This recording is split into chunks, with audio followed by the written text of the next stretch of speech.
Welcome to the very first interview in a series of conversations hosted by our GSD course, Talking Architecture. The first guest will be Tiantian, who really thank for taking the time to talk with us. Tsinghua and Harvard alumni, Tiantian nearly quit practicing architecture altogether in the late 2000s after a run of very heterogeneous design, but came back with a vengeance with her series of Songyang proposals in the rural south of China. Her very first project was the bathroom pavilions you can see on screen as I speak, which she designed together with artist Wang Xingwei in 2004. They really caught my attention in my very first day in Asia back in 2008 because of their simplicity and poetic way to approaching one of the most underrated actions in architecture, which is to take a leak. It is interesting how the so-called Songyang story operates as the reaction to very particular phenomena happening in China, such as the gentrification of the countryside through tourism and Xi Jinping's call to reconsider the rural as the nation's cultural heartland. We wonder if Tiantian is surfing the zeitgeist or actually proposing an alternative. Together with this wonderful team of 12 GSD students, we want to dissect the current stage of their practice, to think retroactively of her Songyang story and what may come next. So here we go, and it's turn for our student Chris D'Amico to make our first question. Hi, Chen. So in a conversation with Pinup Magazine, you had described your childhood home, a very old wooden house with a sequence of endless open and closed courtyards, and what you described as traditional arrangements. This expansive house once inhabited over 100 people, but had since dwindled, reminiscent of some of the smaller rural villages that you have worked with in Songyang County. So the question is, having grown up in this very close-knit suburban community during China's industrialization, were the Songyang projects, in a sense, a rediscovery of the familial ties inherent to rural life, inherited almost from that house in Fujian province? Thank you for the question. It's a historical building in the historical district, but it's not in the rural villages. It's actually in the center of a city. So it's like the historical fabric surrounded by the modern buildings, contemporary buildings. I would say the architectural quality has similar similarities with the traditional buildings in those ancient villages, but not necessarily like the whole background, the whole context. It was more about the city. It was more in the urbanization phase, in those decades where the cities were developing very fast. Rural was actually quite the opposite. But yes, I think there's some connection or even nostalgia, kind of a sense of feeling in the traditional architectural and the space qualities. And I think there has something that brings my memory back into the work that I do these days. Thank you, Tiantian, for joining us today. My name is Alaa, and my question is about social participation, rural versus urban. So during the time you were developing a series of projects in Songyang, the countryside of Xi'an province, you were also designing and building a very enigmatic project in the center of Beijing, Beitasi Hutong Gallery. How different was the participation of the local community in your designs at the country's capital compared to a rural area like Songyang? Did you learn something in Beitasi that you then used in Songyang or vice versa? Thank you. Thank you for bringing up this the Beitasi project, which is also in the historical center, the Hutong and Courtyard area in Beijing City. I always think back to this project when we work in the Songyang area. In Songyang, I think it wasn't only about the architecture; it was also the the history, the heritage.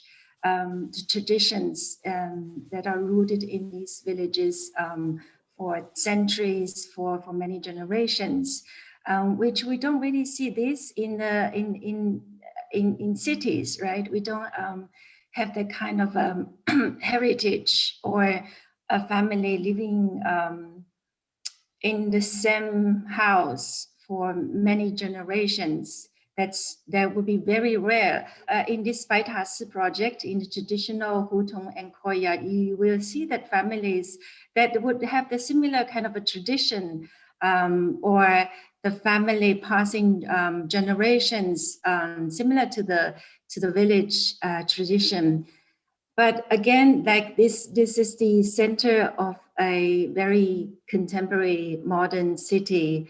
And even though people are living in these courtyard traditional houses, but still surrounded by high-rise buildings, financial district right next to the Baitas area. For this project, people living in their traditional houses, but they're no longer having the kind of agricultural life like the farmers in the villages.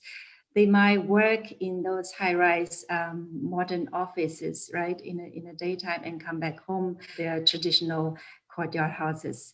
So it's a different life going on in this area. So for this project, it was more about how to bring out the kind of the identity or the unique heritage in this area for the Baitasi Hutong district, which is 50 meters tall Buddhism pagoda from 700 years ago, which makes the kind of iconic object in this area in the middle of the flat courtyard area.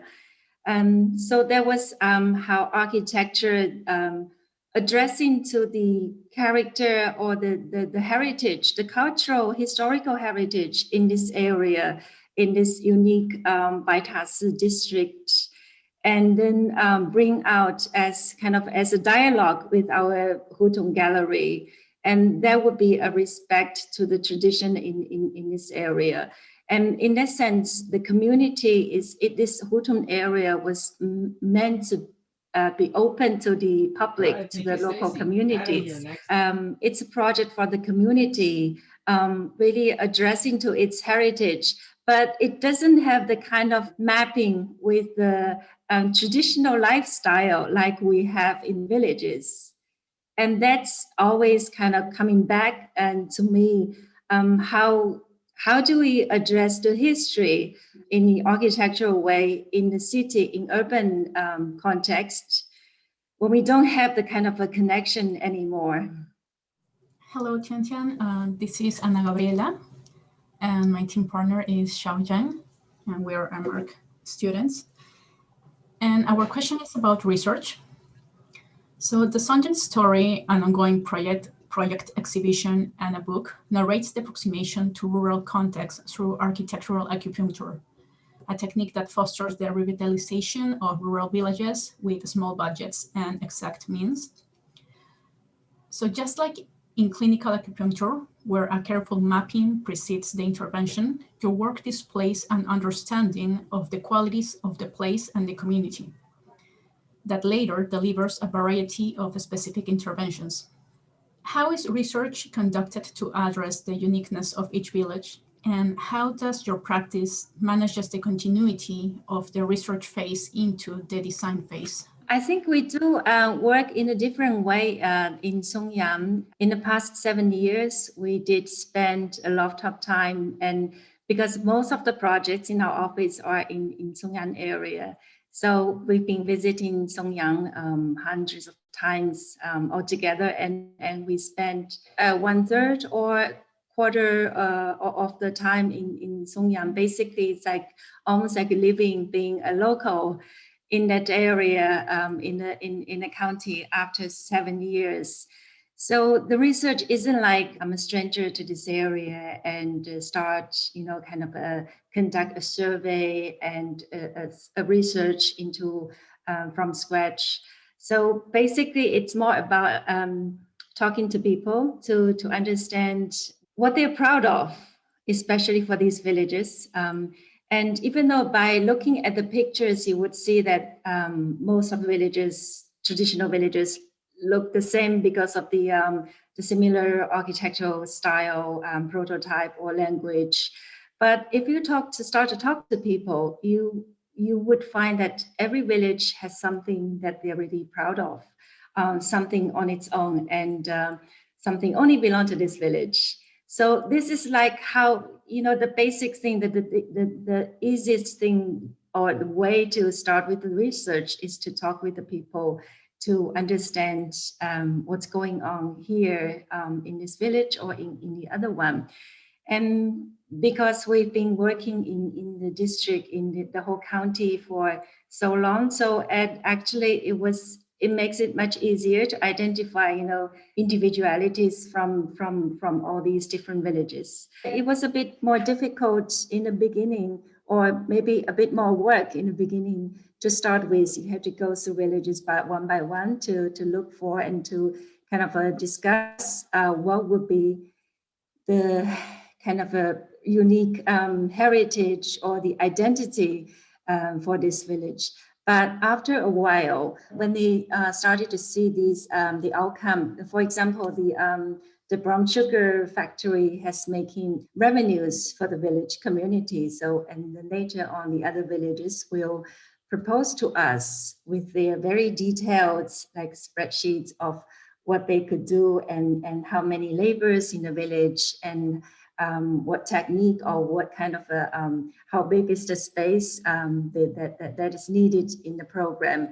So eventually it's not about how we are doing the research. It's actually engaging the local communities to bring up their own assets or their proposals. It wasn't about kind of we are how do you say that? We are not the only team or only people working on the research. It's actually really to work with the communities and also with the local government, different departments, especially the cultural departments who knows the heritage better than us, and to have everyone working together. So it's more about like building up a team with the local. Thank you for your explanation. I'm Zhao, and I'm working with Anna with this question. Just following what you just explained to us, I think it's very related to this analogy of acupuncture, architectural acupuncture. You visited villages and you collected a lot of first-hand materials. And it is just like the clinics, like the Chinese traditional medicine clinics, like they didn't do a scan of the patient, but instead they ask about you, and they are trying to go through the acupoint of your body one by one until they identify the problem and locate the problem. During the process of your practice, you have feedbacks from the villagers. They propose projects and they feed information to you. So this is also like another level of mutual communication between the doctor, the clinic, and the patient, which is also very related to this analogy of architectural acupuncture. Your practice in the villages, architects are taking more responsibility, establishing these conversations between the government and the people live in the village.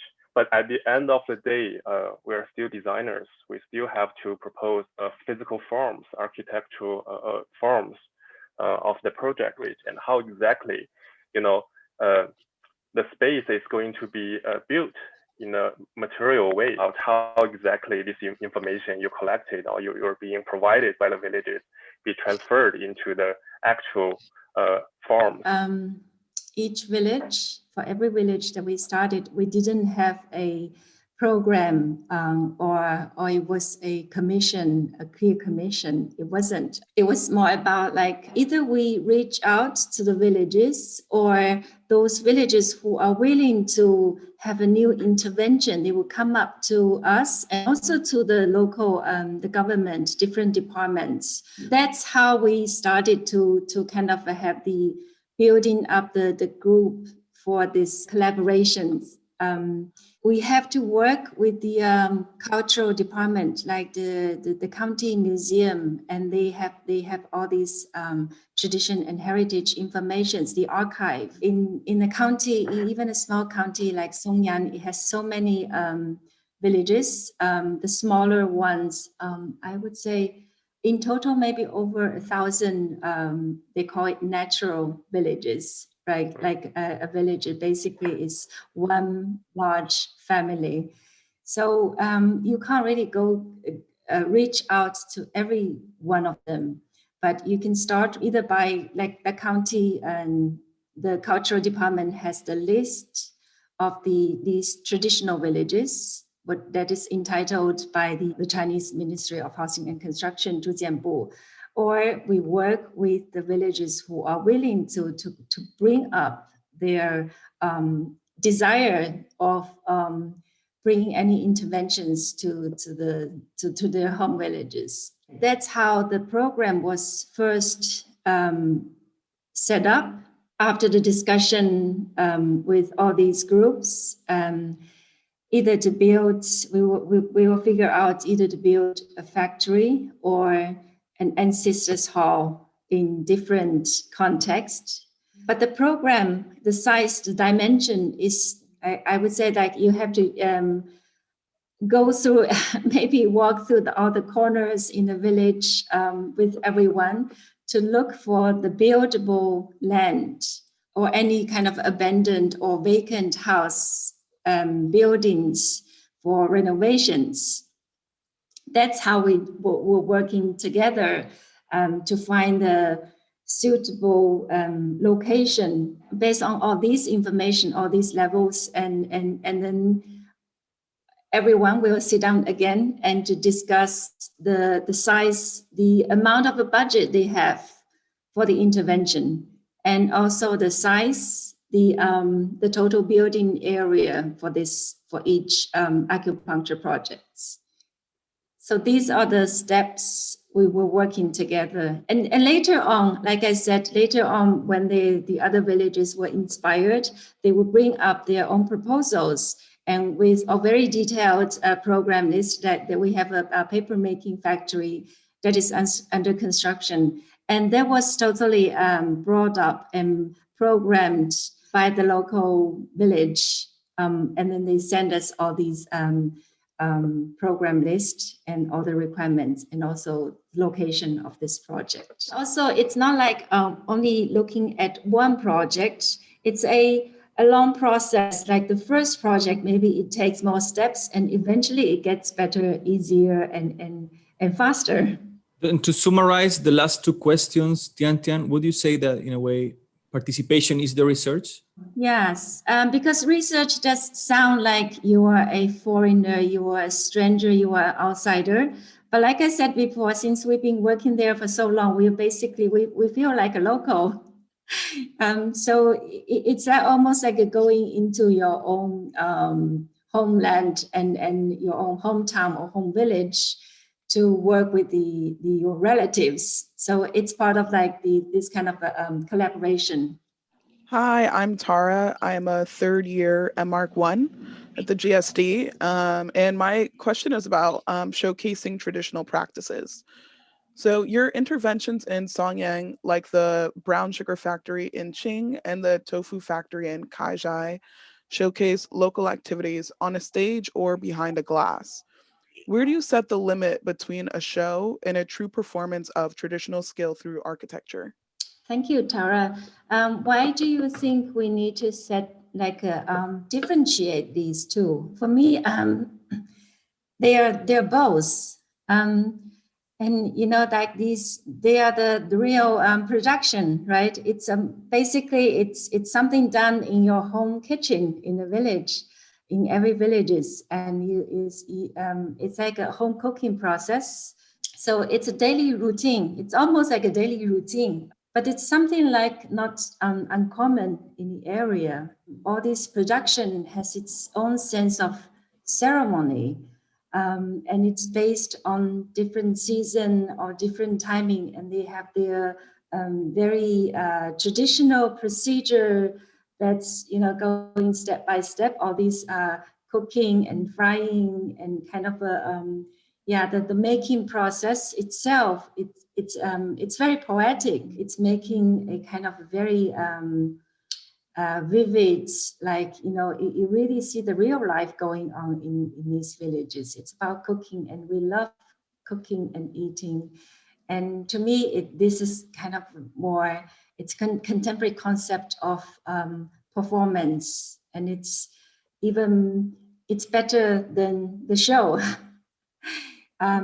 So we take this as an asset. It could be kind of a performance as well as the real production, right? So we take it as a kind of a valuable assets for the tourism, for visitors from the cities. So that could become like one of your destinations to visit in the mountain area.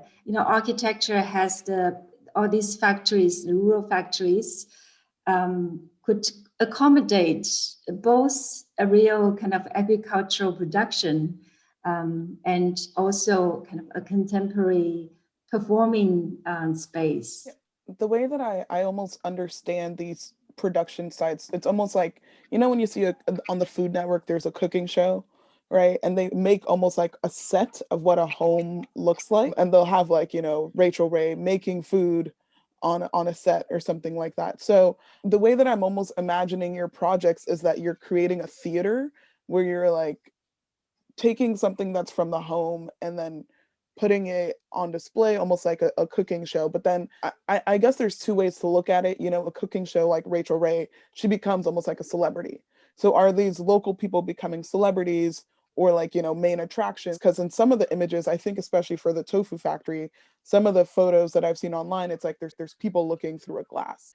And it almost gave me this effect of like people watching, and when you go to an aquarium, the fish are kind of living their daily lives, but they're behind a glass and we're almost being voyeuristic watching them. So for me, it's a bit of a hard balance between, are we almost watching people become like aquatic animals or like, where we're just watching through a glass, or is it something like a Rachel Ray, we're uplifting them, recreating a home set for the public to really like watch and make them almost like a celebrity?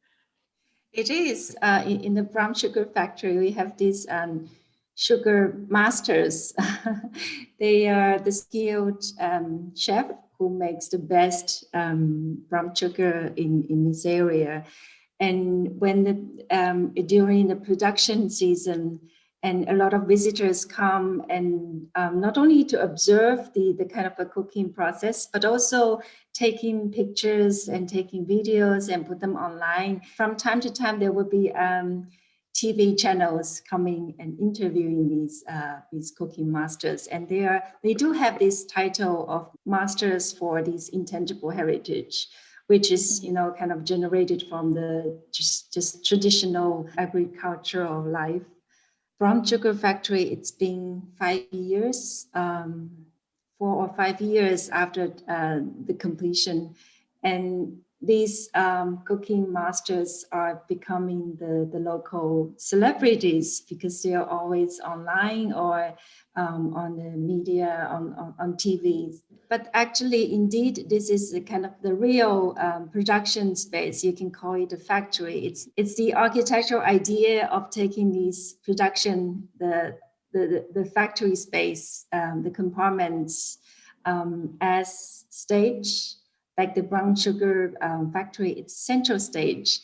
And the tofu factory, it's more about the chapters, different chapters of a show. It's located at the entrance of the village. So you can also take this tofu factory as the first entrance of this village. And it's also a common kitchen, shared kitchen for this village too. And I think it does carry multiple purposes or meanings or messages in one building. It's production area, it's to attract visitors, and it's also a village center for different leisure activities. Were these people considered masters before, they were placed in these almost in these new factories? Or is it through the factories that now they are given the title of master? It is. It's after, but the project has its production space, but also has a side space as kind of educational for young kids and also for tourists.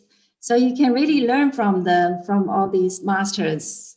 And these masters were entitled after, before these rural, the factories, they were basically working in their home kitchens.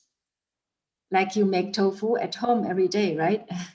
Hello, Tiantian. My name is Shane, and for this section, my partner has been Noy.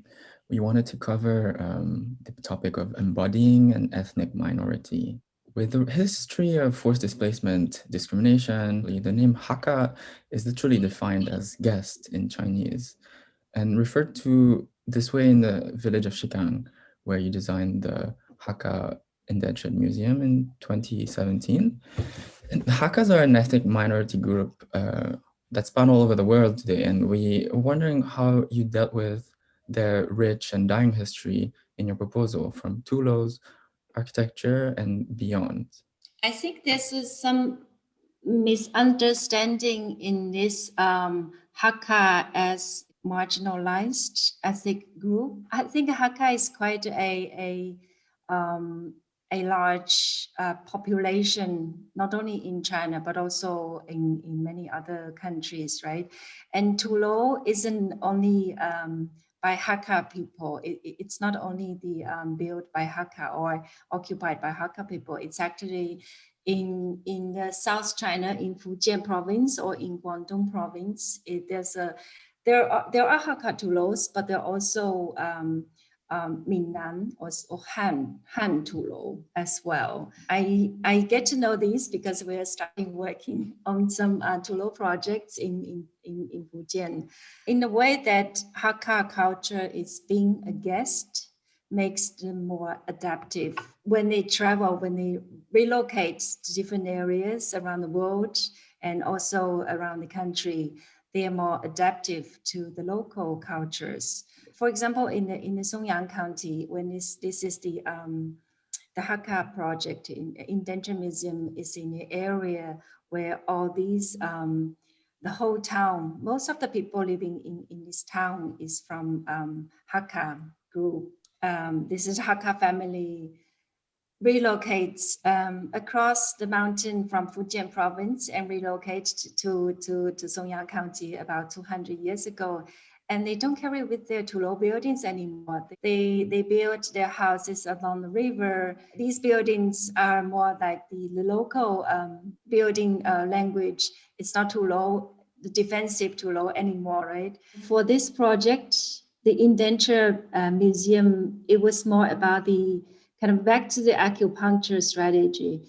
It was really to bring out kind of the unique character from this Shicang village only, and also to stand out from the other Hakka villages in this region. I'm of Hakka origin, and the stories I heard were also not written. With the Hakka being the guest family, when you move to a different place, you kind of put down everything on paper. And that's how they started about 200 years ago, when they first arrived in this village, in this area. They bought the land from the locals, they bought the houses, and they bought the farmlands. So that's how indenture is part of the Hakka heritage or tradition. Maybe not in the Hakka culture in other countries. I'm not so sure, but it is one of the kind of almost like the foundation of this Hakka society in this area, being a guest family. So that's how this program was established. So I suppose a follow-up question to that would be, what was your scope of research in tracing the diaspora, like you mentioned? Or what was the level of outreach or public participation with the Hakka? More specifically, we want to know how much impact there was from designers or artists, curators, architects of Hakka descent. For this Hakka Indenture Museum, the starting point is because the elementary school teacher from this village, he's been collecting the Hakka indenture over a decade. And this has become the largest Hakka indenture collection in the whole country. It might not happen in other area, right? But it is one of the heritage in this specific village.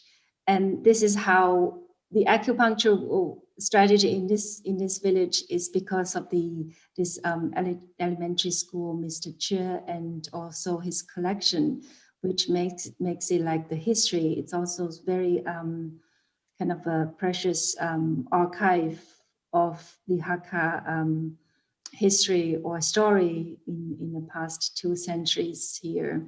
That's more about the funding from the county government to set up a village museum, a rural museum in this village. So it's a cultural facility addressed to the history of this specific village. Hello, Tiantian. My name is Gabrielle, and I've been working alongside Jack and Kenismael. We're all MDes Risk and Resilience students, and we wanted to ask you about feminine versus masculine design approaches. As we've already touched upon in past interviews, you've referred to yourself as an architectural acupuncturist, analyzing a situation and proposing a solution, rather than imposing your own aesthetic, the latter being a more masculine and egotistical approach. Were you intentional in using what may be considered contrastingly feminine design processes when you entered into this male-dominated field? Or is it something that you developed along your journey as a response to more audacious tendencies? This is a very interesting question. It's making like, it's like I put in different things together, because for an acupuncturist, you don't need to be a female to work as an acupuncturist, although I would love to learn all the techniques. And the idea of working, taking architecture as a more sensitive approach in the rural area isn't because I am a woman. It's because it's really the rural area. It's so different from the cities, from the modern contemporary urban context. Beneath this kind of almost like a fragile surface, there's really a depth of history, of heritage, and there's so many going on in every small villages. That's been people living there, a large family living there for many generations. And when I talk about the village, it's basically a Chinese village is a large clan, a large family. So it's almost like building a legacy. Every village has its own legacy. And that's the idea of acupuncture, is to restore the kind of the sense of pride and identity to each villages. But the acupuncture isn't about the architecture itself. Like architecture isn't the goal of acupuncture, right? The acupuncture isn't about the needle. It's about the whole circulation. It's about the bring in new possibilities with this new public program and public architecture, and also to bring back the young generations, young villagers back home, and to attract visitors as well. So in a way, architecture is rather the means. It's not about making a beautiful piece of architecture or beautiful space at all. The goal is to motivate people with new possibilities and to engage local communities and bring back the young generations. The acupuncture being a sensitive approach, or even a therapy, right? It's a healing, it's kind of creating a healing process for the village, and to engage and motivate local communities for them to initiate, to engage with the further possibilities. I'm not a mother, Tiantian, but I'm a father. And in one of your interviews, I think in Pinup, you mentioned that a project was like a mothering a child. And would you say that you could also relate to the way you do architecture as mothering the project, like for instance, in a very long time span with a lot of care, whereas maybe a absent father way of designing a project, which usually all architects do, you just doing a design, bring it up to the world, and then never show up? Being an architect, you always follow up with the, it's not like when the building is done and that's it, you won't see it anymore. You always go back to this building and you always care about it. and I think that happens it's even a stronger connection in the villages when the architecture isn't about after it's completed and you're giving it to someone else. Actually, you will follow up. We have a lot of visits to our build projects. And for example, like the brown sugar factory, I would say it's maybe the first rural factory. And I'm not talking about the industrial factory at all. So we didn't have any preferences. So we have to go back to this project next year when it's really in functioning, and we have to see what needs to be fixed or to be added. And it's like, yeah, even after these years, you still look after the building and to go back. I think it's maybe common from both female and male architects as well, right? Yes. Hello, Tiantian. Thank you for being with us today. My name is Selwyn. I'm in my second semester of the MArch2 program. I appreciate you bringing up legacy and pride because my question is about spirit of place. So as urban centers continue to grow upon themselves and further separate from the rural and historical, would it be possible to apply the same design methods used in Songyang to say Beijing or Chongqing? I want to thank you for bringing up this image. This is what I was talking about on the first, when answering the first question. You see this giant pagoda. It's built over 700 years ago in the center of Beijing in historical Hutong and Courtyard District area. And you can also see from this picture that this area is totally surrounded by all these high-rise modern buildings, which is the very contemporary financial district of Beijing city. We talk about the Baitas Hutong project was actually making kind of a dialogue or conversation between the Hutong area, with the Hutong alleys and also the courtyards, with this pagoda, which is the kind of the iconic and also very kind of strong character identifying this whole area. Makes the Baitas different from the other Hutong district or other historical courtyard areas. When we were working in Songyang, we were able to make architecture to have a kind of a closer connection or closer conversation with the local life, like the agricultural life and the local heritage, not only the history, but also what people, also the agricultural production. But in the contemporary cities, where even for the people who are living in these courtyards, they might not, they are not having the same kind of agricultural lifestyle anymore. They're working in those office buildings in the weekdays and then come back to their houses. So it's just about architecture or the traditional courtyards in this area, but the lifestyle is totally different, modern. So for the project, we've been thinking about, can we bring the approach, when you are working in the rural area, you always talk about the history, the tradition, and also the nature. Can we bring that back to the city as well? When the architecture is engaging with the vibe of the cities, but does it also respond to our history, to our tradition or culture in general, its own location or context? The contemporary cities that could also happen, that could also be accommodated and be respected. It's just a closing remark. After the series of projects in Songyang, this might lead to a new stage in your practice, from larger commissions to iterations of the Songyang model in other parts of China and beyond. So besides these more obvious paths in your career, is there anything you would like to do as an architect which you have not been able to do until now?